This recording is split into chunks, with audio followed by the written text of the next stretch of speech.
Cowboys OTAs coming at you this week, and probably question number one on everyone's mind in Big D is, will Micah Parsons show up or will he be a no-show? Of course, we know he's trying to get shown the money and get a new contract situation, as that whole scenario has pushed on as we are quickly approaching June. That is the defensive side of things for maybe question number one that needs an answer. But over on the other side, the way the offseason has played out for them is, of course, they have Dak Prescott dealing with his injury, tearing that hamstring and having surgery to repair. A team that's coming off of going 7-10. Of course, as a new head coach now, brought in George Pickens, drafted Tyler Booker to help shore up that offensive line with that number 12 overall pick. That sets the scene for the situation of getting ready for Frisco and OTAs. And we cannot talk Cowboys. We can't talk about Frisco. We can't talk about the Star without bringing in our very own Garrett Podell, who will be there at Cowboys OTAs. And Garrett, let's start with Micah Parsons, that leading question that we began this segment with. What's the situation in the field with him? Will he show up? Will he not? How are things playing? Hey, Zach, great to see you. I would say things are playing out amicably. I mean, Micah Parsons in the past has taken this point in the offseason program to, quote, do his own thing and really only show up for mandatory minicamp. But head coach Brian Schottenheimer has kind of bridged that gap and built a nice relationship with Parsons. He attended Parsons' bowling philanthropy event this offseason. And because of that, Parsons said just before the start of the NFL draft in April that meant a lot to him, and Schottenheimer's relationship-building efforts with him will mean that he will show up to parts of organized team activities here that are going on right now. Schottenheimer told us that Parsons was at the first OTA practice on Monday, May 19th, and the two had lunch. Now, when I was out there for the first media viewing of OTAs on Tuesday the 20th, Parsons was nowhere to be seen, and Schottenheimer said OTAs are voluntary, so veterans may or may not be in and out of the building. But so Micah, he'll pop in there. He won't. As far as the contract, he also said at the end of April, Parsons, that after seeing new deals for guys like Myles Garrett, Max Crosby, Danielle Hunter, guys who are older than him, he's changed his tune on, he feels it's about respect. So he wants to be making at least $40 million per year. That's Myles Garrett's chart-topping figures for edge rusher, and be right up there as one of the highest paid defensive players because of respect, not money. And now in terms of timing for the deal, like you mentioned, the Cowboys typically operate on deadlines for these things. So Micah has said he wants to get it done quickly. He doesn't want to miss or hold out of training camp. So my guess is if we're going to see any movement on this contract, it'll be in July, just around the start of training camp, if there is anything, because last year they went through this with CeeDee Lamb. They let him hold out, and CeeDee said some of the early season struggles he and Dak Prescott had connecting were because they didn't have these reps banked in OTAs and training camp. And when I spoke to Dak Prescott after the second OTA practice, he said having CeeDee out here, it's night and day. So it's a big deal for the Cowboys to have their stars around in training camp. So clock's ticking for July in terms of when that Parsons deal could get done. Yeah, it can be about respect, but ultimately you show that respect by paying the money. So they certainly go hand in hand. Let's maybe look leg at leg and talk about Dak Prescott here. Maybe not a good pun there, but either way, we'll roll with it. How is he standing right now, and do you think he will get out there for OTAs and maybe show some action, or is he still going to rehab the injury? Dak Prescott is all go for OTAs minus the contact portion. So I saw him. You can see the footage there. He's looking good, rolling left, rolling right.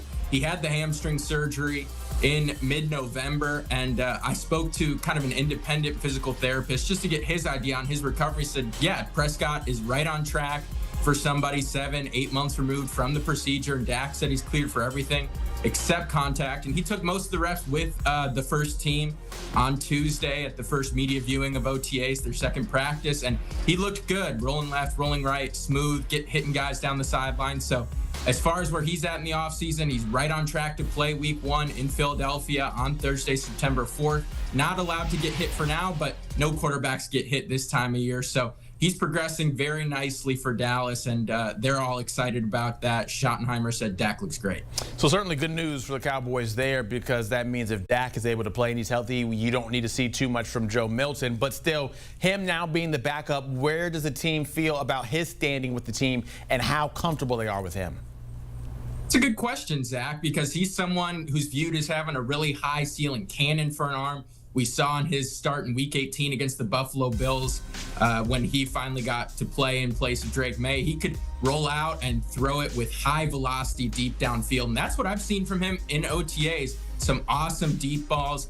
Kind of could use a little more polishing on some of the finer anticipation and field vision stuff. He did have an interception in which he kind of stared over the middle, and rookie fifth-round pick Shamar James, a linebacker, picked him off. But Schottenheimer said he's really excited about Milton. He loves his work ethic.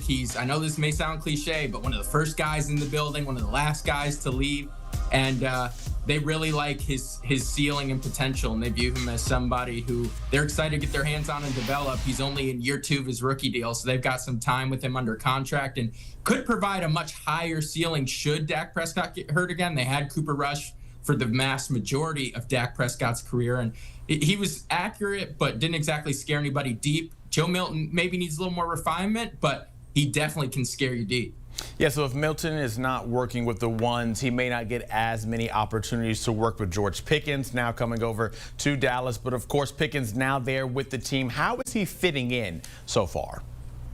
He's fitting in incredibly well. I think one of the biggest things that people have questions about is his maturity. Mike Tomlin challenged him after a late win against the Cincinnati Bengals, saying he needed to grow up after Pickens had 2 personal fouls called against him in that game. And he's behaved like a grown-up, certainly so far here with the Cowboys. Brian Schottenheimer said one of the biggest things he's really liked about George Pickens is the way he is in the meeting room, taking a lot of notes, asking plenty of questions, acting like a veteran there as he learns Dallas's offense. So that's been great. And talking to both Dak Prescott and CeeDee Lamb about him, and they rave about him. Dak said it's a great thing to have another weapon like George, and that there might be games during the upcoming season where maybe it's George's day, maybe it's CeeDee's day, but both those guys are on board with that because they're here and want to win. And CeeDee Lamb said he kind of likened it to when he first joined the Cowboys and he was picking the brain of Amari Cooper over and over again as a rookie and in his first 2 years in the NFL. And he said Pickens has been doing that, and he's happy to give Pickens everything that he knows. They actually met, Pickens and Lamb, when Pickens was training for the NFL Combine in 2022, and CeeDee had been in the league for a couple of years out in Atlanta. They have some trainer they both like working with. So there's a history of a relationship there, and both guys getting along extremely well. Pickens said he's really enjoying learning from Lamb, intermediate route running and some of the finer route running technique points. So everything so far with George Pickens is kumbaya here in OTAs. And that's exactly what the Cowboys want to hear, at least in this early portion of the offseason before the season actually begins. As for the guys who cover those wide receivers, the cornerbacks, I'm curious how you feel about that position group as a whole. Of course, Trayvon Diggs leading the way, but we don't know his health and exactly how good he will be and ready to go by the time the season starts. Is this a position of concern for the Cowboys? That's what I asked Brian Schottenheimer last week. I said, how do you feel about the cornerback position, given everything you just mentioned? And he said he feels good about them. I mean, that's, of course, what he's going to say at this point in the offseason program. He did say with both Revel and Diggs, who are dealing with knee injuries, they're kind of in wait-and-see mode with those guys. He didn't want to put a timetable on it, but Stephen Jones did tell us at the end of the draft that he expects both guys to be on the physically unable to perform list at the start of training camp. They expect Revel to come off of that at some point in camp, given he tore his ACL in the early fall of last year. Diggs, the timeline a little bit more murky, but the Cowboys did go out and exchange late-round picks to acquire Kyer Elam, who was the 2022 first-round pick of the Buffalo Bills, a cornerback there. So he comes over in the last year of his rookie contract, and Schottenheimer actually raved about Elam, saying he's shown up and has been one of the fastest guys on the team in terms of the GPS performance tracking numbers they have. I asked Elam about this at his locker after practice last week, and he said, yeah, I've been clocking 23.5 miles an hour, 23.6. I'm the fastest on the team. And he looked pretty smooth out there. He looked good, knocking away a couple passes, playing on the first team defense. What's interesting is he's more of an outside corner. Deron Bland, the All-Pro, led the NFL in interceptions in 2023. When he first got going in Dallas as a fifth-round pick in 2022, he was the nickelback fill-in for an injured Jordan Lewis, and then was an outside corner when he had his breakout 9 interception season in 2023. In OTAs here, they put Bland at times with first-team defense back in the slot because they've got Elam, who's more of an outside guy, and then Kalen Carson, a fifth-round rookie from last year's draft class. He's kind of more outside. So it'll be interesting to see how they rotate and deploy Bland, especially with him coming up here in a contract year. But certainly they like what they've seen from Elam so far. Bland is healthy, and then Diggs, Revel, kind of wait and see until training camp to really reassess their status for the start of 2025. Yeah, Elam, a guy coming out of college that had so much promise and still hasn't fully lived up to maybe all the expectations that we thought he would have when he left my Florida Gators. Let's talk one other cornerback potentially out there on the market, Jalen Ramsey. The Dolphins looking like maybe they would be willing to ship him off. Is this someone the Cowboys should maybe peek a look at and try to get in and make a trade for? It would make a lot of sense on paper, just purely from the on-field fit, given the injury question marks with Revel and Diggs. But Dallas kind of made their big swing of the offseason, trading multiple picks, including a third-round pick, to the Steelers to acquire George Pickens. And Schottenheimer maintains they like the cornerback group, and it's kind of more wait and see on the health status for Revel and Diggs until training camp. So if Dallas were to decide to get in this bidding process, probably wouldn't be till after training camp starts. Now, I don't know if the Miami Dolphins are looking to make a deal on him before training camp, but Dallas might slow play if there is any interest there trading for him. But I wouldn't expect anything imminent from the Cowboys side of things as far as Ramsey negotiations go, at least until training camp gets underway.